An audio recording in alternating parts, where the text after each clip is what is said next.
Ready to go. Welcome to the TMRN Time Monk Radio Network. I'm Jules, and today is the 19th of March 2011, the day of the supermoon. We have well-known researcher and former undercover person from the FBI, Stan Deyo.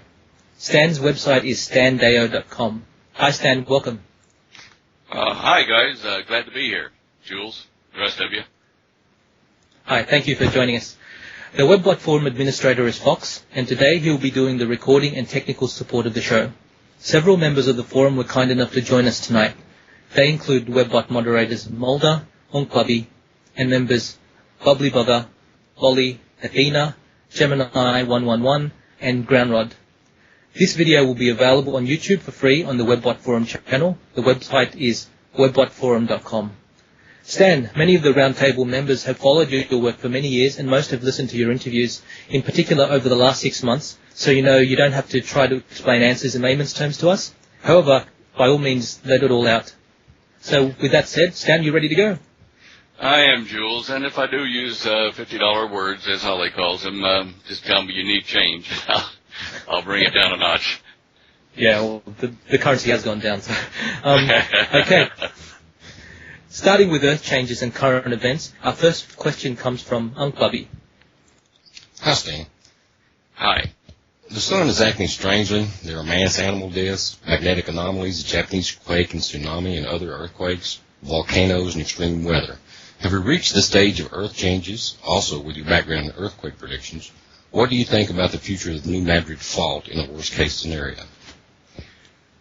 Well, now, New Madrid is one of about 3 or 4 different areas that I'm keeping an eye on the planet.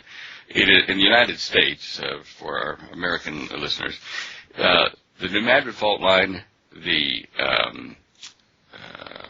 Juan de Fuca fault line, which is about 600 miles long from Vancouver Island all the way down to northern California, and the Yellowstone Park in the northwest sector. These 3 areas are of growing concern to me. I've been monitoring helicorders or helical earthquake recorders at the University of Utah, which are monitoring Yellowstone. And Yellowstone seems to be tied directly to the Japanese quake. When the Japanese quake occurred, there were 2 monitors there in Yellowstone that just went berserk, and then they stabilized. And then yesterday and the day before, I saw harmonic tremors that were just absolutely swamping 2 or 3 even of the helicorders there. Now, this affects New Madrid as well. New Madrid is a very old fault line, but it has tributaries to it running through Arkansas and through all the way even over to Oklahoma. The main tributary I'm looking at the moment is called the Guy Fault, the G-U-Y fault, which is near the town of Guy in Arkansas.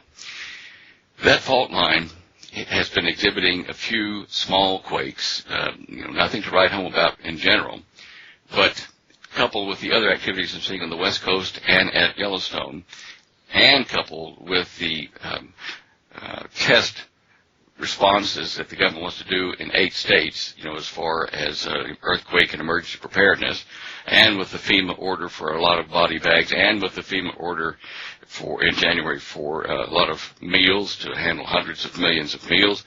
All of these things do add up to a government trying to subtly warn us that either the New Madrid is going to be the major disaster area or the gathering or escape area for those from the West escaping from what happens at Yellowstone. One of the 2 scenarios do present themselves. And I must say, if I were in charge of the government myself, I would be hard-pressed to just come out officially and say, excuse me, look, I think that the end of the United States is at hand. Basically, we're going to get wiped out. And, so everybody kiss your backside goodbye.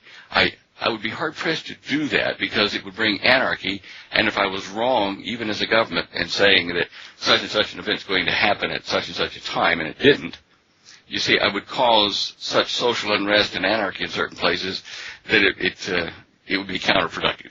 So that's what I think about New Madrid at the moment. Watch it closely, get prepared, but I don't know whether the disaster is going to be there or whether that's going to be a staging area for the survivors of what hits further west. Does that answer your question?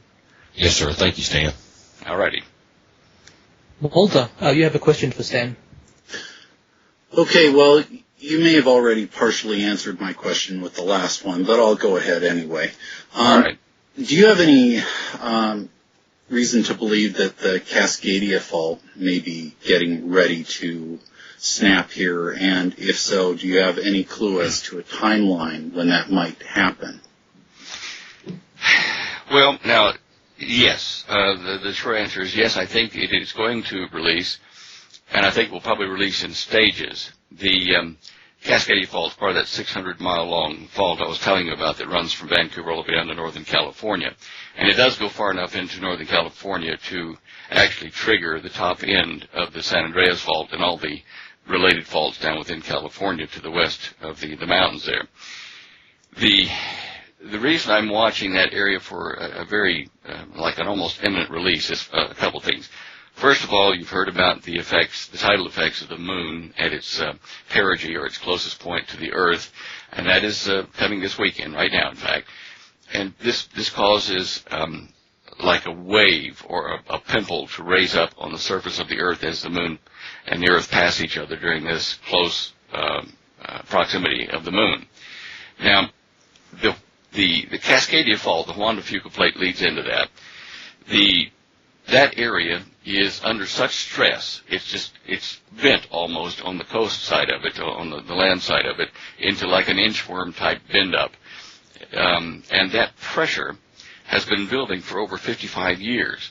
Every other major zone on the Ring of Fire, or the Arc of Fire around the Pacific, and even into Sumatra, all the other big pressure areas in those plate boundaries have released. This one is overdue. It's the only one left that's got such huge pressure buildup that we know of on the Pacific Arc. Now, Chile had a big quake, a month and a half ago, and it's had, aftershocks of maybe 800, 900, maybe 1,000 of significant size. Japan has one, and of course the tsunami and the other things that are still going. Now, these are all located on the Arc of Fire. I'm looking very closely at what happens now with Cascadia. I think that we'll see a major quake there, a Richter 9 or better, right between Oregon and Washington. And after that, or coincident with that, within a few days, I think we'll see something down in New Guinea. These are in a line that's at right angles between the quakes in Chile and the quakes, or the big quake and the aftershocks in Japan. So because of what I think is causing this increase in earthquakes and volcanoes, I think we're going to see not only these, but a lot of other significant quakes throughout the world, particularly in the Middle East, in areas where we've not seen them very recently, because the planet itself is, I think, is starting, in fact, a catastrophic expansion in its diameter, which has occurred before. Scientific data does show that the Earth is now 20 to 25% larger in diameter than it was when all the continents were together back when it was, Pangea or Gondwanaland. These things all tell me that we need to watch and prepare for some severe earthquakes, severe tsunamis, severe volcanoes and ash falls, among other things that are attendant with that in case of nuclear reactors releasing stuff in the air as well into our food chain. How's that for an answer? Yes, thank you very much. Thanks, Stan. Just to follow up on that, I'm not sure if you follow or you've read some of Cliff's reports, but a while back he saw Ling create a forecast where there would be such a big earthquake that bridges and roads and dams for 1,000 miles radius would collapse. I mean, is that something that the 9 at Cascadia or even New Madrid could cause, possibly? Well, because it would take a series of events to be the perfect storm for the earthquake to do that. But certainly, if the Cascadia event triggers the San Andreas and the attendant little faults all along there, that could then trigger, say, the Yellowstone eruption, and that could then trigger the New Madrid thing. What I've just received in the email about 10 minutes ago from someone watching the news is that there's a 100-mile-long oil slick in the Gulf right now out near where the oil spill occurred at that the Horizon site where they were drilling a few months back, and we had a great oil leak. So something else is now leaking there. And the fault line of New Madrid runs right on down through Louisiana and down into the Gulf of Mexico underneath all that sediment. I'm concerned that, yes, something like that could happen and trigger others that are ready to happen.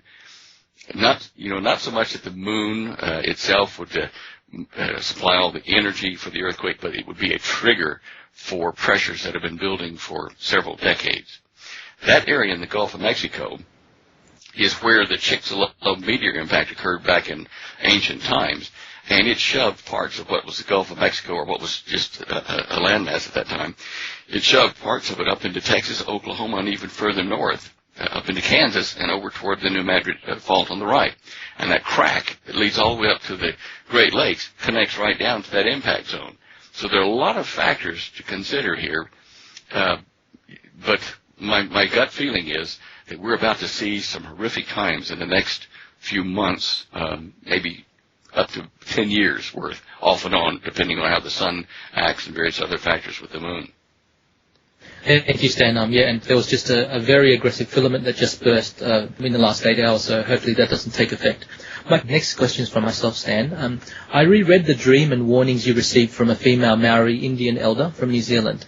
I recall she outlined an event where a channel had been worked on for many years and was not yet complete, and where thousands of what looked like logs of timber would come crashing down, killing thousands.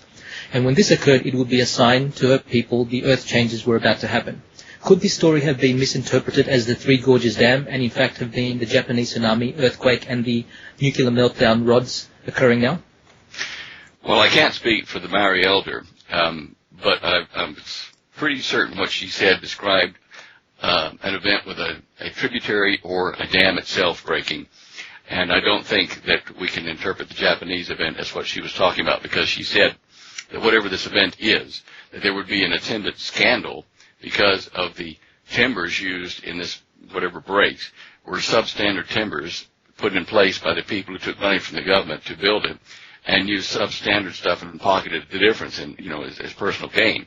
So I haven't seen any evidence of that. I don't see any evidence of log failures or whatever. So I don't think that these two events are relating to what she is forecasting or prophesying for her people there in New Zealand. Okay, thank you. In the dream, she also stated that Lake Taupo would blow. Living in Australia, how big a blow would it be? Apparently, the Taupo volcano has a volcanic explosivity index of 7, with its last eruption in 180 AD. By comparison, the Krakatoa eruption in 1883 is rated a 6, and Yellowstone is rated an 8. What type of devastation are you expecting from Taupo eruption, particularly for Australia and New Zealand? Well, I think the whole world will suffer when that one goes. The Taupo caldera is now Lake Taupo, which is the water kind of sitting like a cork on the top of the caldera beneath. There are 3 volcanoes that lead into the caldera now, Ruapeu, Nuraheu, and I forget the other one's name, Taronga, I think, but all 3 of them are connected to that. Now, there's been funding since we were there and warned the New Zealand government. Holly and I were down there and we warned them about this.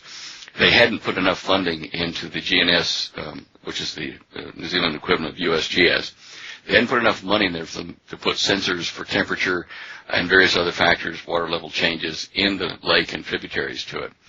Since, I was asked by the Department of Tourism, New Zealand, never to come back because of what I said publicly there on Art Bell's show, which was played down there. But they did give them a huge grant, which allowed them to rent the German Yellow Submarine to go down there and start mapping and data logging a lot of stuff, temperatures and fissures down in the bottom of the Taupo caldera. Now, when it goes, what I think will happen from what I saw and what the Maori, Kahuna, the prophecy woman said, was that the